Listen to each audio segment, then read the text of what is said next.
If you were to ask the average Briton on the street to name a British military leader from days gone by, names like Montgomery, the Duke of Wellington, and Nelson are probably those that would crop up.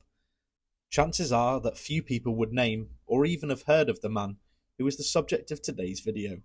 A man who turned the fortune of an entire army around, who helped save India from the Japanese, and who, in my opinion, is Britain's greatest general.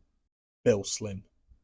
Born in August 1891 in Bristol, Slim spent his early years living in Bristol, before his family moved to Birmingham, where he completed his schooling. Slim's family, unlike the vast majority of future generals in the British Army, were not rich, especially after his father's business had failed. Due to this and a number of other factors, the family had limited resources, meaning that Slim was unable to attend university. To get by, he worked as a teacher in a primary school, as well as working a number of odd jobs, including work at an ironworks. When the First World War broke out in 1914, Slim gained a commission as a second lieutenant in the Royal Warwickshire Regiment.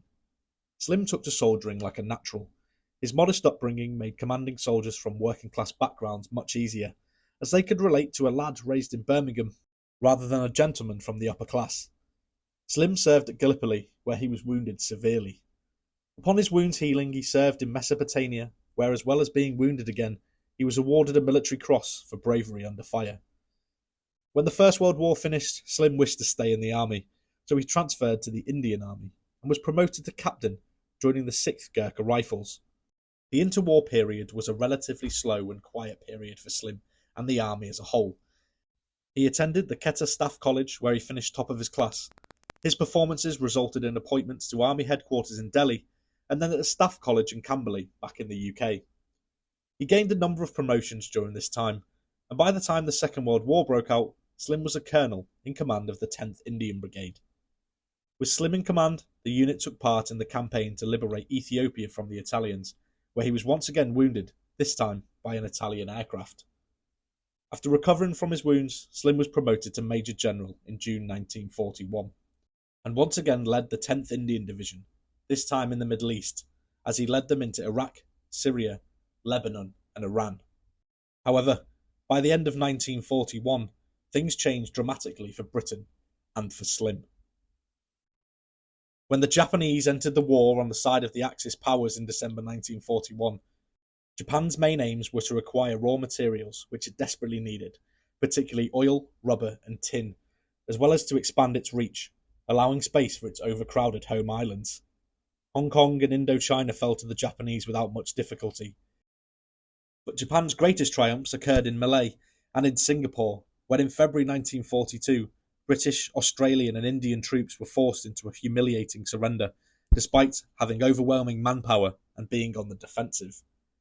The Japanese completed their triumphs by overrunning the Dutch East Indies, spreading out into the Pacific by capturing numerous islands, threatening the security of Australia, and crucially for the British Empire, India, as the Japanese now launched attacks on Burma.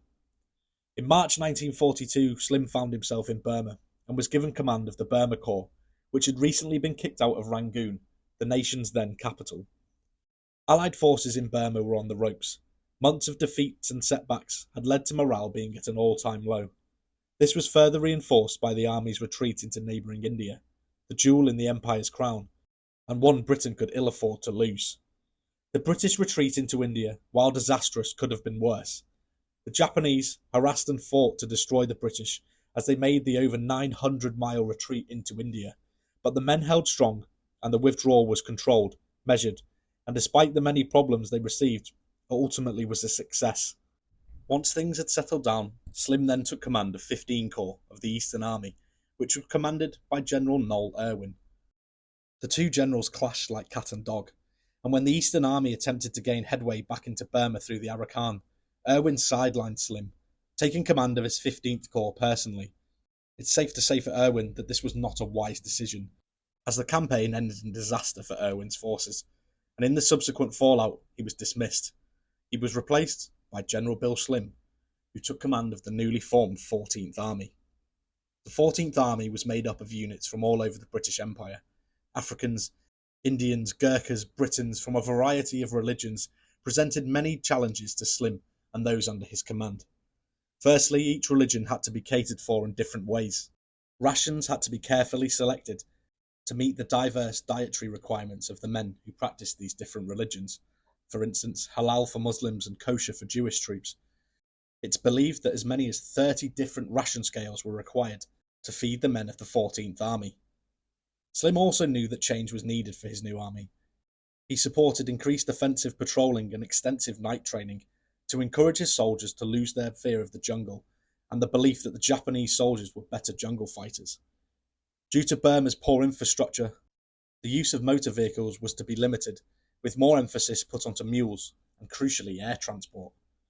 Allied units were then to form defensive boxes that would be resupplied by air and assisted by integrated close air support, artillery and armour. Slim encouraged his men to hold their positions if their flanks were overrun, and despite being cut off, they would be resupplied by air and able to hold the line. One of the biggest challenges facing Slim and the commanders of the 14th was the various diseases that could be found in the jungle, particularly malaria. He introduced malaria forward units that were stationed a few miles from the front line. Prior to this, if a man was hit with a bout of malaria, they would be evacuated to Calcutta or Delhi. By moving the medical staff forward, it meant the men could be back at their unit in weeks rather than months. Slim also punished officers whose units had high malaria bouts. This, along with extra training, showed other officers that Slim was serious and that malaria treatment would be enforced. These solutions had a profound effect on the men of the 14th Army. Slim's insistence on his men's welfare and morale meant that many of his men regarded him as one of their own. When he spoke of caring about their well-being, they believed him, and he was affectionately known as Uncle Bill by many of the men under his charge. The training and planning for retaking Burma came to a head when the British re-invaded in February 1944 at the Arakan. While all their objectives were not met, Slim's tactics worked enough to convince those around him that he was the right man for the job. This came to fruition in the battles at Imphal and Kohima, as the British repelled a massive Japanese invasion in northeast India. I'll be doing a separate video on this battle in detail, so I won't spend too much time on it now. As the Japanese attacked at Imphal and Kohima, they were able to encircle the formations of the 14th Army, but they could not defeat them, due to the new defensive boxes deployed by the British. The Japanese lost close to 60,000 men, and those that survived were exhausted after the battle. After the battles at Imphal and Kohima, Slim and the 14th Army went on the offensive, pushing the Japanese further and further south into Burma. Spurred on by their new tactics and improving situation, the 14th Army won victory numerous times over the Japanese, and the capital of Rangoon was recaptured in May 1945, effectively ending the Burma campaign.